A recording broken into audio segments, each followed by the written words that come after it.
حضرت لقمان کون تھے یہ آگے نشست میں نے آپ کو بتایا ہے. ہم آگے سنتے ہیں بنی حشاش محشر کا ایک شان و شوکت اور خدا طرز اور توحید پرست قبیلہ تھا. حکیم لقمان قبیلے کے سردار کی بکریوں کے ریوڑ کے نگران تھے. حضرت لقمان قبیلے کے سردار کی جتنی بھی بکریاں جتنے مویشی تھے ان کی مینجمنٹ جو ہے حضرت لقمان ہی سنبھالتے تھے. ویسے تو یہ ایک ادنا سے غلام تھے لیکن دنیا کے عقل مند اور دانا ترین لوگوں میں سے تھے. نہایت پاک شریف علم عقل دانش کے پہکر فہم و فراست ذہانت میں ان کا کوئی ثانی نہ تھا. حضرت لقمان قناعت و سنجیدگی معاملہ فہمی وفاداری میں ید تولا کے حامل ابکری انسان اعلیٰ ترین اخلاق کریمہ کے مالک بے حد صابر و شاکر پورے قبیلے کے لیے باعث رحمت مالکان کے منظور نظر حکمت و دانائی کا سرچشمہ تھے. حضرت سعید رضی اللہ تعالیٰ عنہ کے پاس ایک شیعہ شخص کوئی سوال پوچھنے آیا تو آپ نے فرمایا پوچھو کیا پوچھنا چاہتے ہو. تمہیں اپنی شیعہ فہمی پر شرمندہ نہیں ہونا چاہیے کیونکہ شیعیوں میں 3 آدمی دنیا کے بہترین انسان اور زیادہ حکمت کے مالک تھے. نمبر 1 حضرت بلال حبشی رضی اللہ تعالیٰ عنہ، حضرت عمر فاروق رضی اللہ تعالیٰ عنہ کے غلام اور حکیم لقمان. پیر احمد عثمانی رحمۃ اللہ علیہ تحریر فرماتے ہیں اکثر علماء کی رائے ہے کہ حضرت لقمان پیغمبر نہیں بلکہ ایک پاک باز کی انسان تھے جنہیں اللہ تعالیٰ نے اعلیٰ درجے کی عقل و فہم دانائی عطا فرمائی.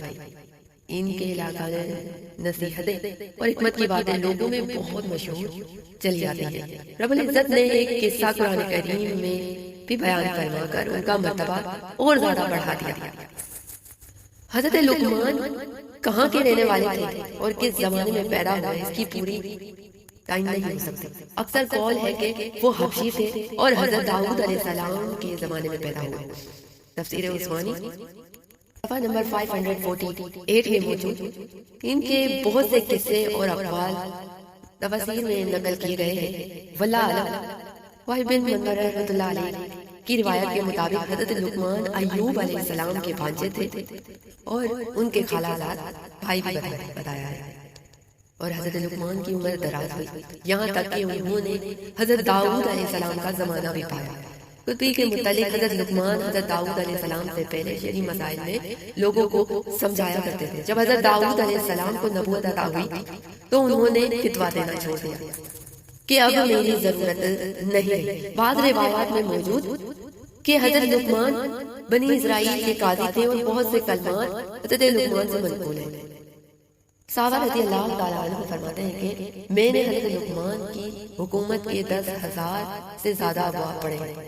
حضرت خالد رحمۃ اللہ علیہ فرماتے ہیں کہ ایک دن ان کے مالک نے فرمائش کی کہ اے لقمان ہمارے لیے ایک بکری ذبح کرو اور اس کا سب سے اچھا حصہ جسم کا سب سے اچھا حصہ ہمارے سامنے پیش کرو. تو حضرت لقمان نے بکری کو ذبح کیا اور اس کا دل اور زبان نکال کر اپنے مالک کی خدمت میں پیش کیا اور کہا یہ دونوں بکری کے سب سے اچھے اعضاء تھے. ابھی چند دن ہی گزرے تھے کہ ان کے مالک نے پھر فرمائش کی کہ اے لقمان ہمارے لیے ایک بکری ذبح کرو اور اس کے جسم کا سب سے برا حصہ ہمارے لیے. حضرت لقمان نے بکری کو ذبح کیا اور بکری کی زبان اور دل پھر نکال کر اپنے مالک کی خدمت میں پیش کرتے ہوئے کہا کہ یہ سب سے برے اعضاء ہیں. تو مالک کو تعجب ہوا. بولا اے لقمان میں نے عمدہ اعضاء کی فرمائش کی تو تم دل اور زبان لے آئے اور اب میں سب سے برے حصے کی فرمائش کی تو بھی تم یہ دونوں چیزیں لے آئے ہو میرے سامنے. یہ کیا بات ہوئی ہے؟ حضرت لقمان نے جواب دیا اے میرے مہربان مالک، اے میرے آقا، اگر یہ دونوں اعضاء درست ہیں تو ان سے زیادہ بہتر کوئی اچھا عضو نہیں، اور اگر یہ دونوں بگڑ جائیں تو ان سے برا کوئی بھی حصہ نہیں. تفسیر ابن کثیر جلد نمبر 4 صفحہ نمبر 214 میں موجود. آپ مطالعہ کیجیے گا. عرب کے لوگ حضرت لقمان کی شخصیت سے بخوبی واقف تھے. وہ نہ صرف انہیں ایک دانشور حکیم کے طور پر جانتے تھے بلکہ ان کے قول کو اپنے اشعار اور خطابات میں استعمال بھی کیا کرتے تھے۔ اہل عرب میں بعض پڑھے لکھے لوگوں کے پاس حکیم لقمان کے اقوال کا ایک مجموعہ بھی موجود تھا۔ چنانچہ روایت میں آیا کہ ہجرت سے 3 سال پہلے مدینہ کا اولین شخص جو نبی صلی اللہ علیہ وسلم سے متاثر ہوا سود بن سامت، وہ حج کے لیے مکہ گیا اور حضور صلی اللہ علیہ وسلم حاجیوں کے مختلف خیموں میں جا کر دین کی دعوت دے رہے تھے۔ وہ جب مکہ گیا تو حضور صلی اللہ علیہ وسلم حاجیوں کے مختلف خیموں میں جا کر دین کی دعوت دے رہے تھے، تو اس شخص نے جب حضور صلی اللہ علیہ وسلم کی تقریر سنی تو بولا، آپ صلی اللہ علیہ وسلم جو باتیں پیش کر رہے ہیں ان میں ایک چیز میرے پاس بھی ہے، آپ صلی اللہ علیہ وسلم نے پوچھا اس شخص سے کہ وہ کیا ہے؟ اس نے کہا، حضور صلی اللہ علیہ وسلم مجلہ لقمان۔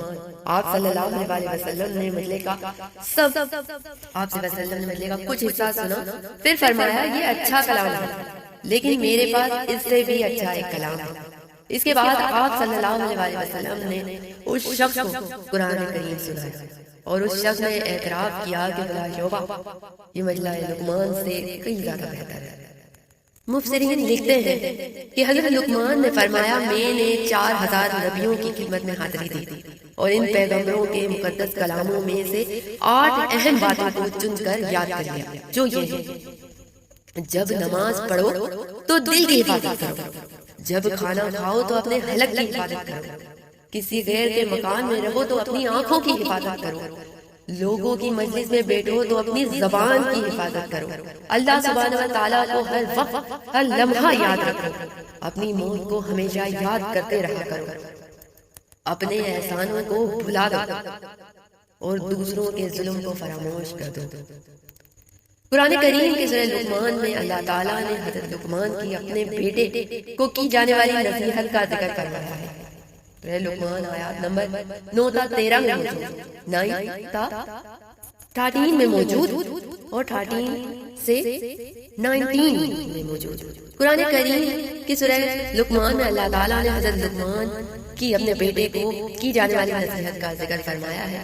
آپ سورہ لقمان کا مطالعہ کیجیے گا، جس کی تفسیر 9 تا 13 سے 19 تک کے درمیان موجود ہے۔ اگرچہ یہاں اس بات کا ذکر نہیں کیا گیا کہ انہوں نے یہ نصیحت اپنے انتقال کے وقت کی تھی، لیکن ہر شخص کی فطرتاً یہی کوشش ہوتی ہے، یہ خواہش ہوتی ہے کہ اپنی موت سے پہلے اپنی اولاد کو اپنے پرچے کے متعلق تمام معلومات اپنی اولاد کو فراہم کر دے۔